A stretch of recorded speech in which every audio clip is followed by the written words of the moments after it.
Well, BookTube, I was making a video on my newest camera, and I used the most highest, highest settings, large pixies, super high definition, the whole works, and the battery died as I was discussing my new Will Self novel I got in the mail today. So I'm downloading that video, and I was downloading. It takes 2.5 hours to download that video. This one I put on a very standard movie setting, low pixies, and hopefully and I put a new battery in, so hopefully it's recording. So I was talking about Will Self. I mentioned I was reading Dwight MacDonald, his biography and his letters today. And I was going to talk, and as far as my diary, as I said, today is a Wednesday, it's July the 12th, 2017. It is now 9:11 at night. It is 76 degrees.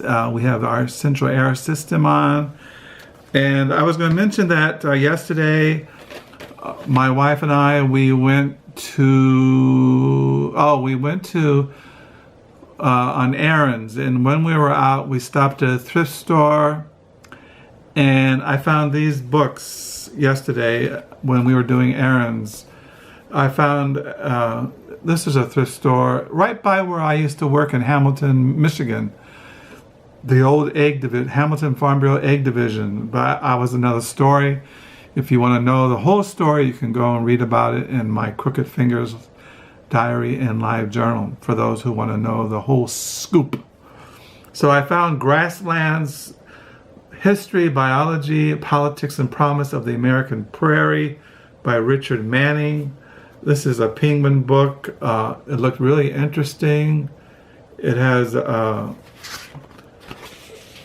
Rick Bass, who I collect, recommended it, who writes about the West and nature and things like that. It's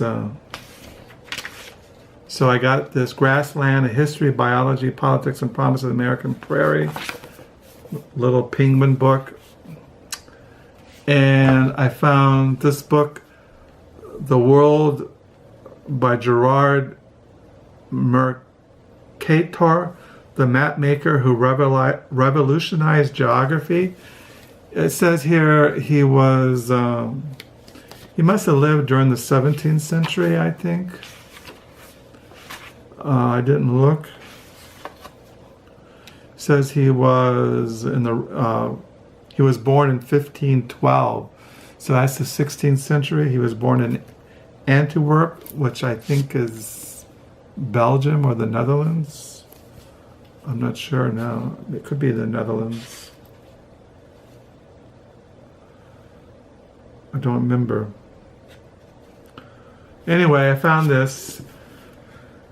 It's by Andrew Taylor. I like books about maps, map makers, books on maps.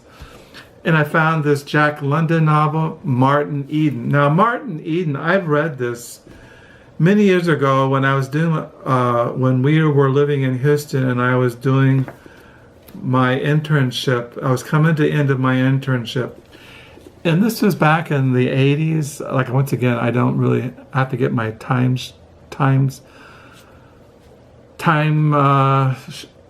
piece of paper out that lists all the years. I don't have it with me. But I think that we were there in the middle 80s. I can't remember. I'm terrible with time. But I read Martin Eden by Jack London. It says here, this is a semi-autobiographical. Martin Eden is the most vital and original character Jack London ever created. Set in San Francisco, this is a story of Martin Eden, an impoverished seaman who pursues obsessively and aggressively dreams of education and literary fame. London, dissatisfied with the rewards of his own success, intended Martin Eden as an attack on individualism and the criticism of ambition. However, much of its status as a classic has been conferred by the admirers of its ambitious protagonists. Yeah, I read this, and if you want to read a good book about an individual, a man or a woman who wants literary fame and what it will cost them, and the pain and the suffering and sacrifice that a person would have to go through, read Martin Eden.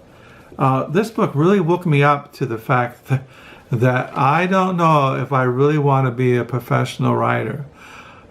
Many years ago, I played with the idea when I read this book, and I said, among other things, I sure don't want to go through that. But also, like I've said in past videos, I realize that as a Christian, I am an evangelist, that my gifts lie not in writing. I'm not a writer. That's not my divine calling. I love to write. As I've said, I always put on, when people ask me what my profession is and what my occupation is, I say I'm a writer because I'm always writing, but I am not a professional writer. I'm a writer who just writes. But at one time I looked into what it would be, what would a person have to do and be to be a writer, a freelance writer, whatever. And I realized that I just don't have it in me. But if you want to know, read Martin Eden, Jack London. It's a really good book. And I gave this book one time to a person who wanted to be a writer, and I said, read this book and think again if you really want to pursue a life of being a professional, published, famous, literary writer. Now, like I said, there's all kinds of writers. Some writers don't pursue after fame, and sometimes I think fame comes accidentally to writers. Some don't seek fame, they seek just to write, and their writing, they become famous. It's a fluke, maybe. Anyway, Jack London I got, and then I found at that thrift store this Library of America edition of Scott Fitzgerald's writings. This is his writing, novels and stories, 1920 to 1922. This Side of Paradise, Flappers and Philosophers, Beautiful and the Beautiful and the Damned, and Tales of the Jazz Age. Really nice edition. It only cost me $1. This book only costs 50 cents. This cost $1. I don't know. It didn't cost that much because all these books only came to $2 and I think 25 cents. So yeah. So I got those at that thrift store. And today I had to go and pick up coffee beans. My wife and I, we like fresh coffee beans, ground, and right by the coffee cafe where we buy our beans is a thrift store, and I found this book for only $1. The Unknown Matisse, The Life of Henri Matisse, The Early Years 1869 to 1908 by Hilary Spurling. Now, when I bought this and I came home, I found out this is the first volume of a 2-volume biography by her. And she also condensed those 2 volumes into 1 volume, paperback. So I don't know. But I'm going to buy the 2nd volume hardback. It only costs like $14, and it's a $40 book if you bought it retail. I have other books by Hilary Spurling. I have her biography on Paul Scott, The Life of the Author of the Raw Quartet. This is the Raw Quartet.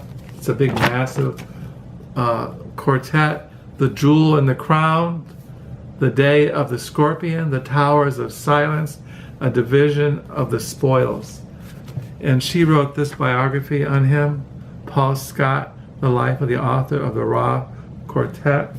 She also wrote this little book I have. I found it at a thrift store a long time ago.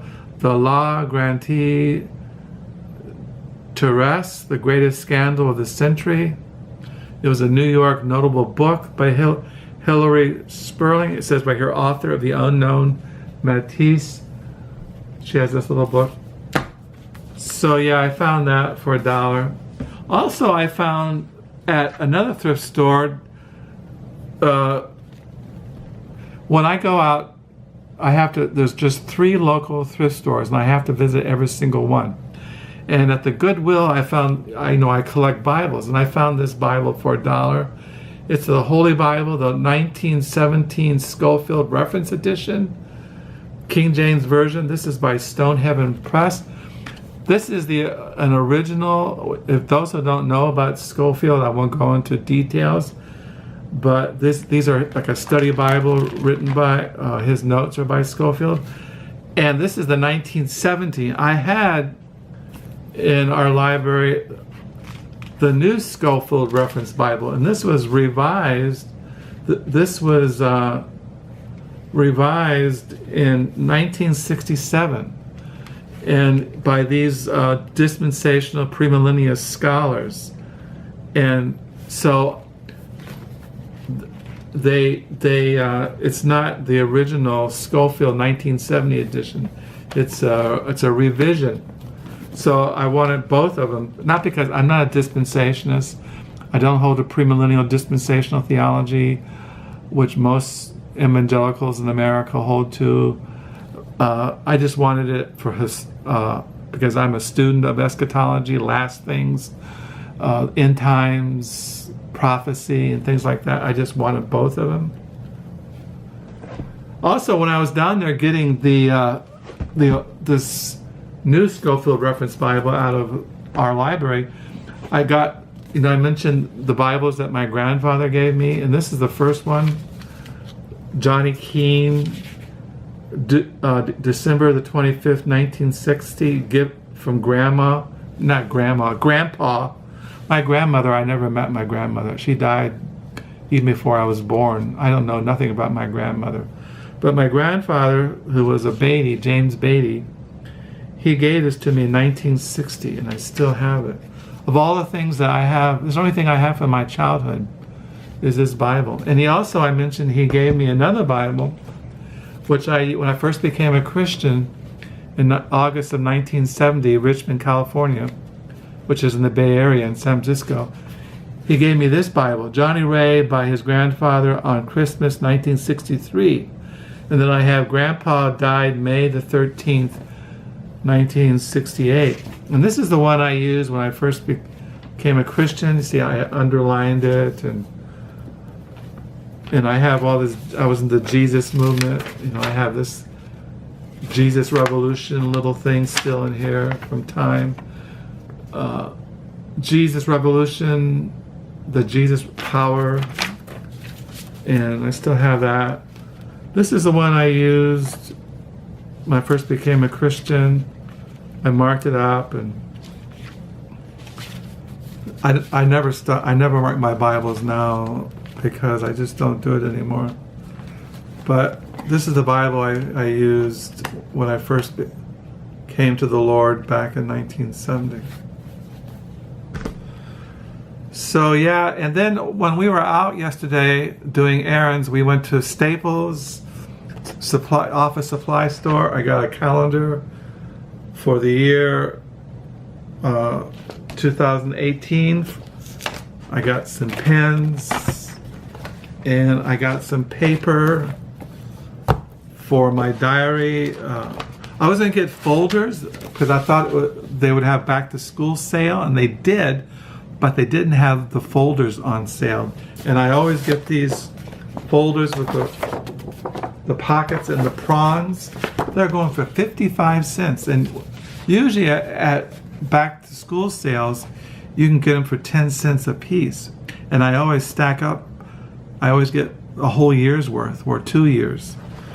So I just got some fresh paper. I go through 75 to 78 pieces of paper a month.